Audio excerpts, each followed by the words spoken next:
Yo, what's up guys? We got the Siege tournament. We're playing the third round against Squad 0 and starting off with a good old illusion hit. This team was pretty tanky, but you want to have your Jin in this case also move right after that. So even if it's tanky, still can do a little bit of cleanup. Easy kills that way. Second hit, also a pretty fast one. In this case, I went for a CP rather than for a... I mostly do this with the Firetress, but the Firetress is not that great into the... Theomars, whereas a CP, I think against the Carcano in most cases still is kind of fine, and pretty fast kills. Next hit was a pretty interesting one. This whole team will always pretty much just focus the Acroma, and that's where Acroma just gets very good. Sure, the Byuncho could hit things at random, but the Molly itself will only hit the Acroma. The Sylvia will only hit the Acroma. And Acroma, I've been starting to use quite a lot of Acroma. I think every siege I do right now, I use Acroma. There's always something that Acroma can be good, either in a team like this or just like mono element next to the Acroma, and Acroma's just full tank. And I do think that Acroma is pretty good in those fights in general. Also, I am planning to do a full Rune showcase of all of the offenses that I commonly use. That will be in a future video, but let me know if you want me to do that in the first place. And if so, what kind of teams should I not be missing out on showing for sure? Like, what are the most interesting teams? Because for me, most of the teams that I use, I do re-rune, and that's also just in general the best way to put your best runes on your units. So for that rune showcase, I will also put like the better runes on those units, but then mainly also going through specifically, okay, these kind of runes on these kind of units, and then going to the next, what to focus on and that kind of stuff. So in this case, most of the time when I see a Celia match, I do tend to go for a Meowang. This is actually the Meowang that I also use for RTA. That's just super high rune efficiency. In this case, you do still want to kill the Carcano first, and that's where the Josephine comes in pretty nice, because Josephine's skill 1 still crits on it. And this was a pretty tanky Carcano, I would say. But yeah, in the end, you have 2 units that can hit it pretty easily. You do get the shields up. That hits pretty decently, but as mentioned, he was pretty tanky, so therefore it doesn't do as much damage. Of course, you go minus on the fire, and then from here, it's just a nice cleanup. Was Triana best in slot next to it as the third option? I do think so. It's not like a super much amount of healing, but I think it's enough healing to the point where you also have the protection if the Carcano is like super high damage and starts one-shotting the monkey, because that helps out a little bit for that protection. And Josephine, with the extra shield that she has right now, because her shield was buffed to like 30% of her health for God know whatever reason. Well, not that Josephine is used that much before nor after, but yeah, it does help out a little bit. You could say that Celia counters Josephine, but you could also say Josephine counters Celia. It kind of goes both ways. So in this case, it was mainly the skill 1 that will guarantee crit on the Carcano that made me choose for Josephine in here. Then another hit that I definitely do like to do. This was a swift unit on the Giselle. So for that reason, that Despair Stun did actually help out quite a bit. Or at least, maybe it was not swift, but it was pretty fast. So it's always good to have Despair on your Tomoe and then have some extra chance to be able to land anything if things go wrong. And I definitely did notice that using this team against a speed lead is not that great, because then they would have enough speed where the robo might not take the second turn.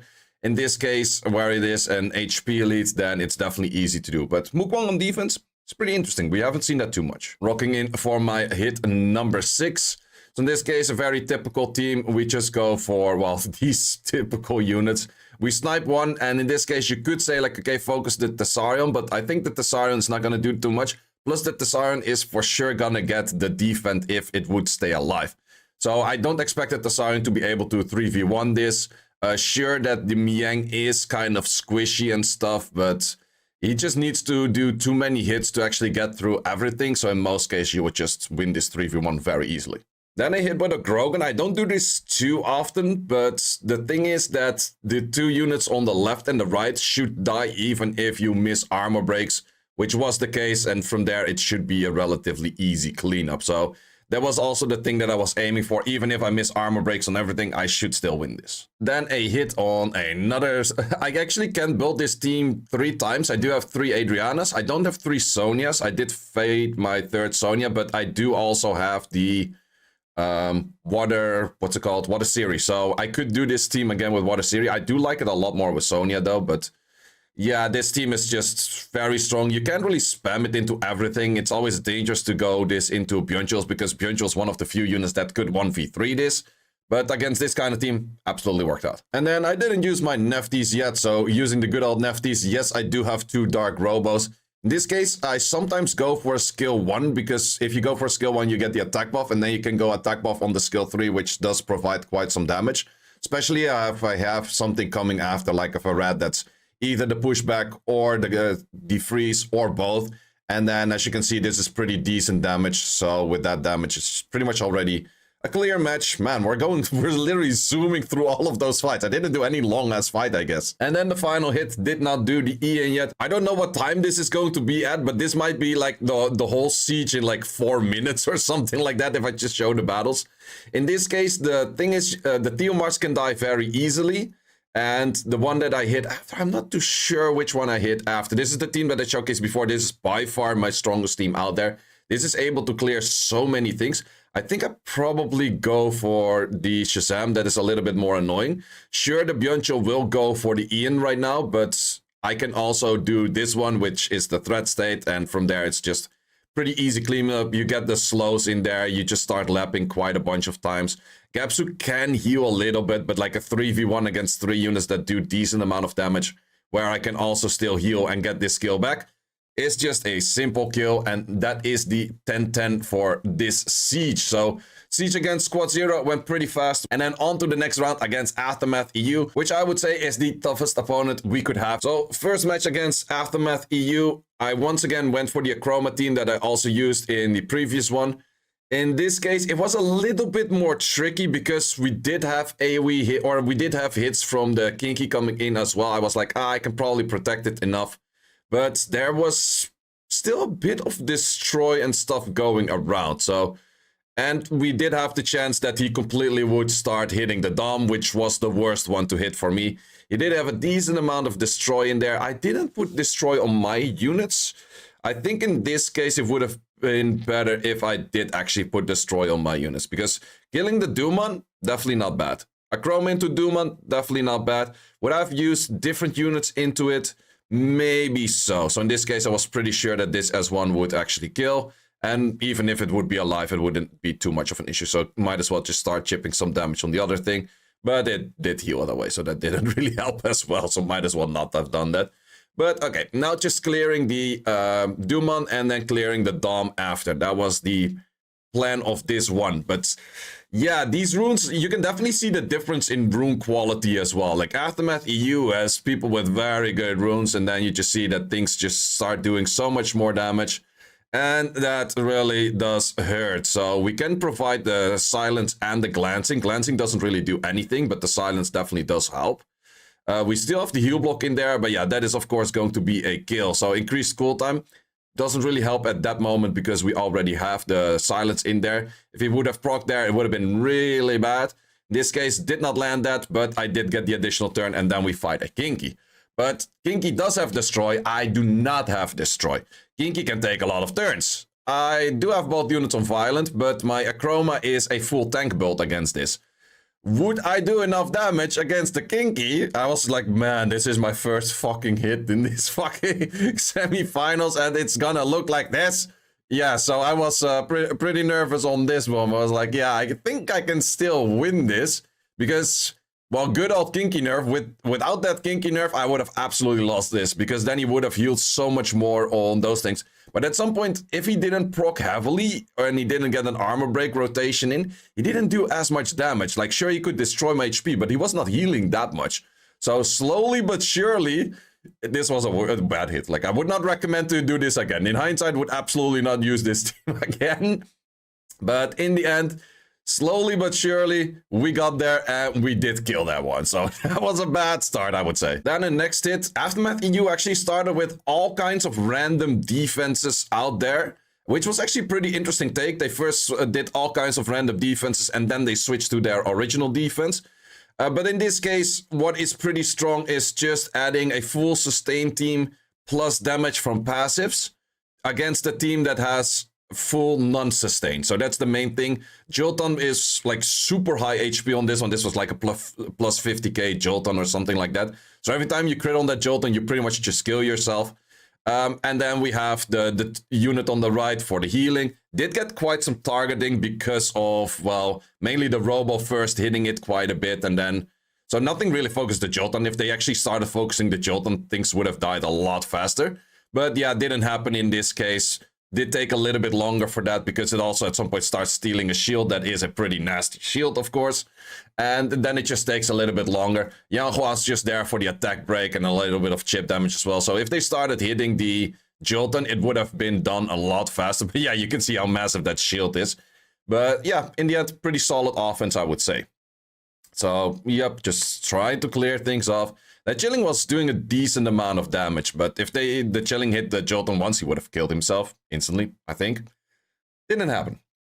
Does it really matter though? Not really. So one time the Carcano hit the Jolton, miscrit. Then another net 5 hit, once again with the CP. If they don't have any fire units, it's pretty much free CP all the time. Even if you just go with a Galleon, I would say just a Galleon and then this with a CP. If you have a good CP and a good Tiana, it's already fine. Like, sure, Maximilian makes that quite a bit better. You don't have the attack buff, but you do have like some backup damage and other stuff.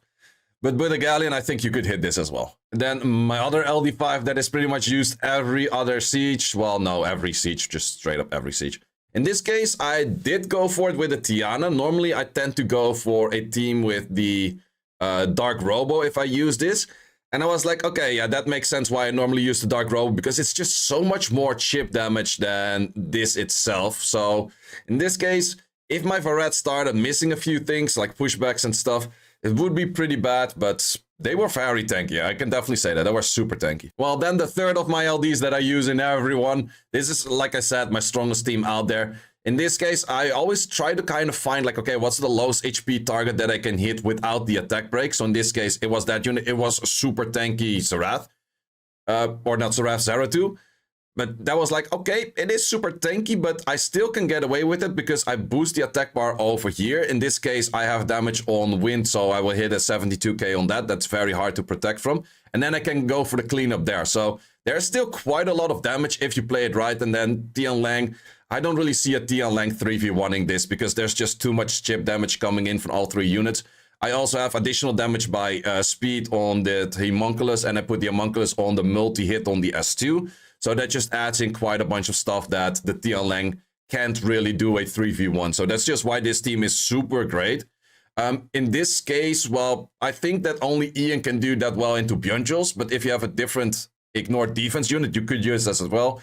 But you have to kill Björnjuls, which is hard. Then the hit that I normally do with the Robo, it was shield. So with shield sets, it's a little bit harder for the Robo because you first have to break shield and then you can start absorbing attack bar. But in this case, it was totally fine. We do have a nice rotation in with that skill coming in later. And that is actually the best rotation. So you can't always predict how the rotation will work with your Robo. You preferably do a skill 3 before the Tomoe gets the second turn. But you don't always have that luxury that that would work out. So in this case, it was just kind of trying to find like, okay, what is the best thing to kill? And the thing is, AI doesn't care about karma. It's just gonna straight up use its skills and then just pretty much kill itself really badly. So those are the things where Tomoe becomes very good into that because those guys would just use its skills anyways. Then in this case, a pretty slow match over here. Before we always used to use the Windy, but in this case, Rena's pretty much a very good option as well, especially into Björnjuls. This team, well, I can just speed it up. You know how this team is going to work. I'm just gonna wait until the Belaya comes back. I kill one unit. I would say that the most dangerous threat out there was the Ivor, not the Monkey. Like, what the hell is Monkey gonna do? Monkey has no damage.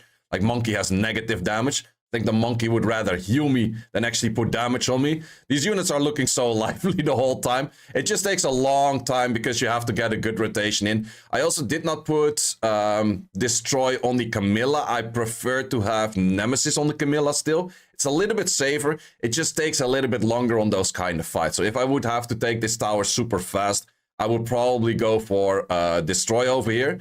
But in this case, yeah, you're just waiting for a good rotation to get this in. I actually randomly got like a pretty decent rotation. I think after this one, at some point, I got like a freeze a few times. And yeah, already quite low at HP and then insta-kill from the Belial. Very easy that way. Then I actually had 2 hits that I can't show because those are hidden offenses. I did lose one of the 2. I can't show you how I lost them, but yeah, the hidden offense in the end did not work out for me.